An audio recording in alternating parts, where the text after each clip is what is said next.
Baghdad میں ایک تاجر رہتا تھا جو بہت مالدار اور صاحب ثروت تھا۔ اس کا کاروبار اتنا وسیع تھا کہ سمندر اور خشکی میں اس کے قافلے رواں دواں رہتے تھے۔ لیکن اتفاق سے گردش کے دن آ گئے تو اس تاجر کا کاروبار ختم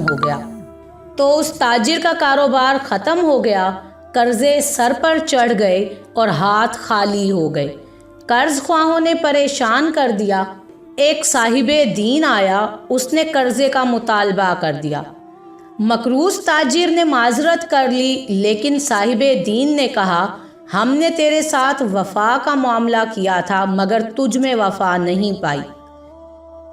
صاحب دین نے کہا، میں تجھے ہرگز نہیں چھوڑوں گا، اور اس کو عدالت میں قاضی کے یہاں لے گیا۔ قاضی صاحب نے پوچھا، کیا تو نے اس سے قرض لیا ہوا ہے؟ تاجر نے کہا، ہاں لیا تھا، مگر اس وقت میرے پاس کچھ نہیں ہے کہ میں اسے قرض ادا کر سکوں۔ قاضی صاحب نے ضامن مانگا، ضامن دو ورنہ جیل جاؤ۔ ضامن لینے گیا مگر کوئی شخص اس کا ضامن بننے کو تیار ہی نہ تھا۔ صاحب دین نے اسے جیل بھیجنے کا مطالبہ کیا۔ مقروض تاجر نے بہت منت کی لیکن کسی کو رحم نہ آیا۔ آخر کار صاحب دین سے عرض کی کہ آج رات مجھے بچوں میں گزارنے کی مہلت دے دی جائے، کل میں خود حاضر ہو جاؤں گا۔ کل مجھے بے شک جیل بھیج دینا، پھر میری قبر بھی وہی ہوگی، مگر یہ کہ اللہ تعالیٰ کوئی سبیل بنا دے اس سے پہلے۔ یہ سن کر صاحب دین نے ایک رات کے لیے ضامن مانگ لیا۔ مقروض تاجر نے کہا، اس رات کے لیے میرے پاس ضامن دینے کے لیے تاجدار سرکار مدینہ صلی اللہ علیہ وآلہ وسلم ہے۔ صاحب دین نے اسے منظور کر لیا اور مقروض اپنے گھر آ گیا، لیکن وہ غم زدہ اور حد درجے کا پریشان تھا۔ اس کی بیوی نے یہ حالت دیکھی تو سبب پوچھا۔ اس نے سارا ماجرا گوش گزار کیا۔ آج کی رات کو آقا دو جہان صلی اللہ علیہ وآلہ وسلم کو ضامن دے کر آیا ہوں۔ بیوی جو کہ نہایت دیندار اور نیک بخت تھی، اس نے تسلی دی کہ غم نہ کھا، فکر کرنے کی کوئی بات نہیں، جس کے ضامن رسول اللہ صلی اللہ علیہ وآلہ وسلم ہو وہ کیوں مغموم اور پریشان ہو۔ یہ سن کر غم کافور ہوئے، ڈھارس بندھ گئی، رات کو درود پاک پڑھنا شروع کر دیا، پڑھتے پڑھتے سو گیا۔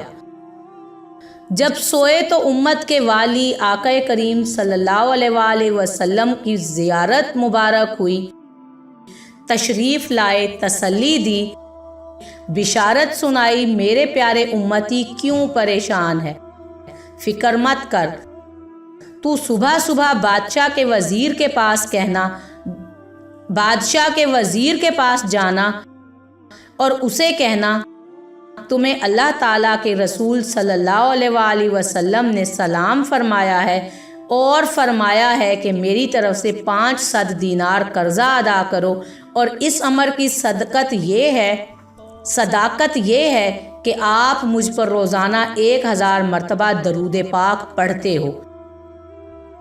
گزشتہ رات آپ کو غلطی لگ گئی تھی کہ 1000 پورا ہوا ہے کہ نہیں، لیکن 1000 پورا پڑھا تھا۔ یہ فرما کر امت کے والی صلی اللہ علیہ وآلہ وسلم تشریف لے گئے، اور وہ مقروض تاجر بیدار ہوا تو وہ بہت خوش تھا، مسرت سے پھولا نہ سماتا تھا۔ صبح نماز پڑھ کر وزیر صاحب کی رہائش گاہ میں پہنچا۔ وزیر صاحب دروازے پر کھڑے تھے، سواری تیار تھی۔ اس نے وزیر کو جا کر سلام کیا۔ وزیر نے سلام کا جواب دیتے ہوئے پوچھا، کون ہو بھائی اور کہاں سے آئے ہو؟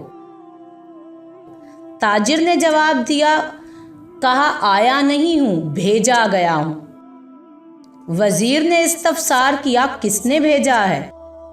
تاجر نے کہا، مجھے اللہ تعالیٰ کے پیارے رسول صلی اللہ علیہ وآلہ وسلم نے بھیجا ہے۔ وزیر نے حیرانی سے پوچھا، کس لیے بھیجا ہے؟ تاجر نے کہا اس لیے کہ آپ پر میرا قرضہ 500 دینار ہے، وہ آپ ادا کریں۔ جب وزیر نے نشانی طلب کی تو رسول اللہ صلی اللہ علیہ وسلم کا فرمان سنا دیا۔ وزیر سنتے ہی اسے مکان کے اندر لے گیا اور بہترین جگہ بٹھا کر عرض کیا، ایک دفعہ پھر مجھے میرے پیارے آقا کریم صلی اللہ علیہ وآلہ وسلم کا پیغام سنا دیجئے۔ وزیر سن کر باغ ہو گیا اور اس نے اس آنے والے تاجر کی دونوں آنکھوں کو بوسہ دیا کہ یہ پیارے نبی صلی اللہ علیہ وآلہ وسلم کی زیارت کر کے آیا ہے۔ وزیر صاحب نے کہا، مرحبا مرحبا یا رسول اللہ صلی اللہ علیہ وآلہ وسلم۔ پھر وزیر صاحب نے اسے 500 دینار دیے، اپنے گھر والوں کے لیے پھر 500 دینار دیے کہ یہ اپنے بچوں کے لیے لے جاؤ، اور اس کے بعد پھر 500 دینار دیے کہ خوشخبری لائے ہو، اور پھر 500 دینار دیے کہ سچا خواب سنایا ہے۔ مقروض یہ رقم لے کر خوشی خوشی اپنے گھر آیا اور ان میں سے 500 دینار گن کر الگ کر لیے، اور صاحب دین کے گھر آیا، اسے کہا چلو میرے ساتھ قاضی کی عدالت میں اور قرضہ وصول کر لو۔ جب قاضی کی عدالت میں پہنچے تو قاضی اٹھ کر کھڑے ہو گئے۔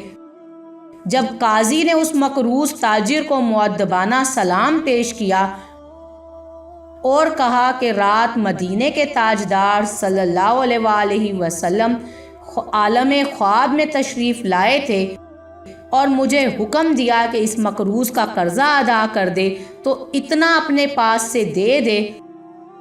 یہ سن کر صاحب دین نے کہا کہ میں نے بھی قرضہ معاف کر دیا ہے اور 500 بطور اس کو نذرانہ پیش کرتا ہوں، کیونکہ مجھے بھی نبی کریم صلی اللہ علیہ وآلہ وسلم کی زیارت ہوئی اور یہی حکم ملا۔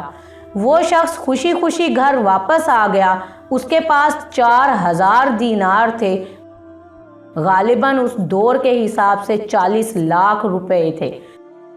تاجر نے اپنا سارا قرض ادا کیا اور اللہ تعالیٰ کی بارگاہ میں سجدہ ریز ہو گیا۔ جزاک اللہ۔ مشکل جو سر پہ ہے آ پڑی، تیرے ہی نام سے ٹلی، مشکل کشا ہے تیرا نام، تجھ پہ لاکھوں درود اور سلام، دامن مصطفیٰ سے جو لپٹا یگانہ ہو گیا، جس کے حضور ہو گئے اس کا زمانہ ہو گیا۔ سبحان اللہ۔